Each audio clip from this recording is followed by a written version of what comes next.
Tributo sobre o seu animal de estimação, sobre o meu cachorrinho. O governo ele pode cobrar pelo seu cachorro. Será mesmo, professor? Tributo sobre o seu cachorrinho. Sobre o seu animal de estimação. Olha as ideias, professor. Conversa essa. Pois é, meu irmão, ele é pai de pet, né? Como a gente fala, pai de cachorro. Eu falei, olha, sabia que o governo ele pode cobrar pelo seu cachorro? E entenda, ou melhor, vamos entender um pouco como é que funciona isso. Isso não é moda aqui no Brasil ainda não. Calma. Olha as ideias, como a gente diz. Eu vou te mostrar como é que está funcionando na Europa, em alguns países assim, de primeiro mundo, né, feito a Alemanha, e dizer que isso também pode vir para cá, eu acho, né? Ou meu professor, olha as ideias, esses tributaristas é fogo, viu? Os cabas pensam, só porque o professor trabalha como procurador fazendo nacional, vem coisa de tributo. Não, calma, fica aí, tá? Deixa de tua conversa. Deixa eu te explicar, isso aqui acho que é uma curiosidade, que ela tem implementação prática, acho que a gente pode discutir isso. Afinal, na verdade, eu quero falar com você sobre essa ideia. Será que a gente pode, né, ter um tributo sobre o animal de estimação? Será que o governo ele pode cobrar pelo seu cachorro? Será que isso aqui talvez seria uma grande solução para os animais abandonados, para a questão das zoonoses, né, das doenças transmitidas pelos animais, ou inclusive, enfim, por questões de saúde pública. É basicamente isso que a gente vai trabalhar aqui. Nessa semana, a gente teve uma notícia que ela trouxe algo bem à tona para os pais de pets, né? Ou melhor, de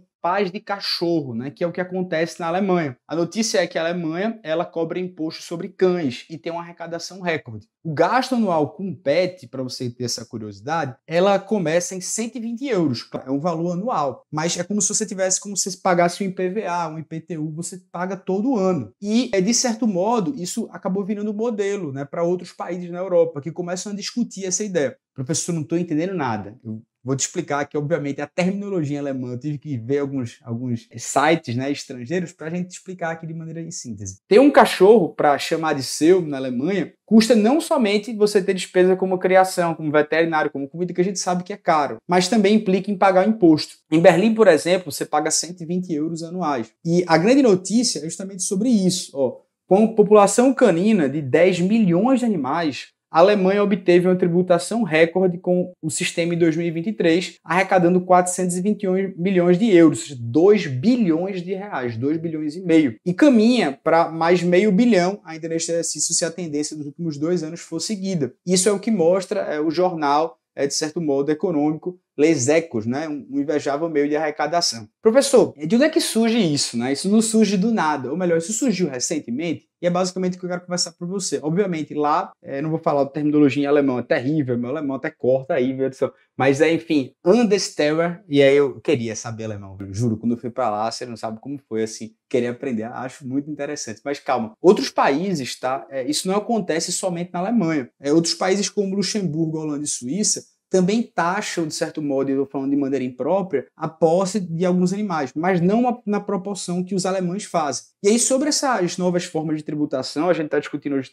tributar os super ricos e buscar receitas públicas, eu quis trazer esse tributo que já é centenário lá. Não somente porque ele tem um grande tempo, mas também até pela eficiência arrecadatória e regulatória. Mas onde é que surge isso? Veja, isso aqui surge no começo do século XIX, né? O período napoleônico na França, quando a França, de certo modo, ela dominava ali a Alemanha e ela queria controlar os surtos de raiva e também a população canina urbana. Então a Prússia, em 1810, ela foi a primeira região, que é o atual território da Alemanha, a implementar esse tributo, que tem essa terminologia aí que você sabe que eu falo bizarramente errado. E ele estabelece a base de um tributo que é um dos mais longevos e específico no mundo, que é na Alemanha. Professor, perceba que isso não se trata somente de a gente querer importar um modelo francês, né? Porque os alemães eles desenvolveram esse sistema próprio, tanto que houve alterações em 2021 nesse tributo. E como é que está hoje esse sistema, né? Como é que ele hoje é tributado? Veja, essa lei, né, que aí eu terminei de pesquisar essa terminologia no Google, né, Anderstel, ele encontra fundamentos nessa lei fiscal sobre cães, que é uma lei já de 2001 que vai estabelecer diretrizes gerais que foram adaptadas pelos municípios. Como é que funciona? É como se cada município pode cobrá-lo de acordo com suas peculiaridades. E aí, portanto, se você está, enfim, como ele mostrou aqui, em Berlim, na capital, é um valor. Se você está em Frankfurt, é outro valor, e por aí vai. A grande questão é, como é que ele está estruturado? Primeiro, você tem que ter a posse ou a propriedade desses cães, então é como se isso fosse o fato gerador. Perceba que a gente está falando de cachorro, gatos aqui, portanto,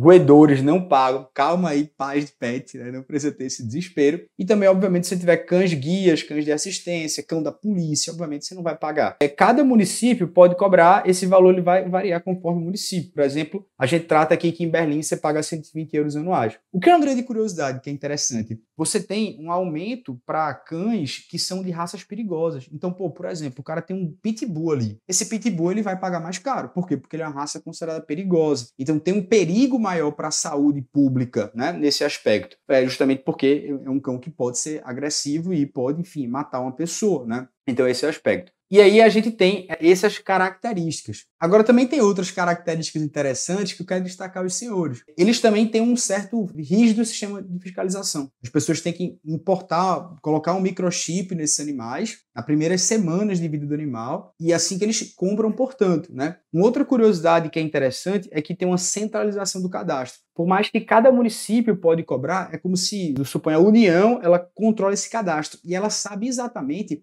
quantos animais tem. Isso é muito importante, porque inclusive é dito que esse cadastro, você tem a vacinação de todos os cães, enfim, do país, né? Então você tem como ter acesso a esse cadastro. Isso tem essa população canina, portanto, ela fica inteiramente registrada. E quais são os benefícios, né, professor, disso que é dito nos jornais fora, além do potencial arrecadatório? Veja, um grande problema que tem no nosso país também, como todos eles, é a população de animais abandonados. Em 2022, a OMS registrou no Brasil que há cerca de 30 milhões de animais abandonados, há cerca de 10 milhões de gatos e 20 milhões de cães, né? E, consequentemente, o problema do abandono ele vai, enfim, por N motivos, né? Obviamente, quando você começa a ter um registro da população, você sabe quem são os donos e, consequentemente, você combate a questão do abandono do animal. Quantas vezes a gente vê esses vídeos de pessoas que soltam os animais e saem correndo? Eu mesmo já encontrei um animal abandonado, quase que eu adotava, né? Assim, eu consegui encontrar o dono, porque, de fato,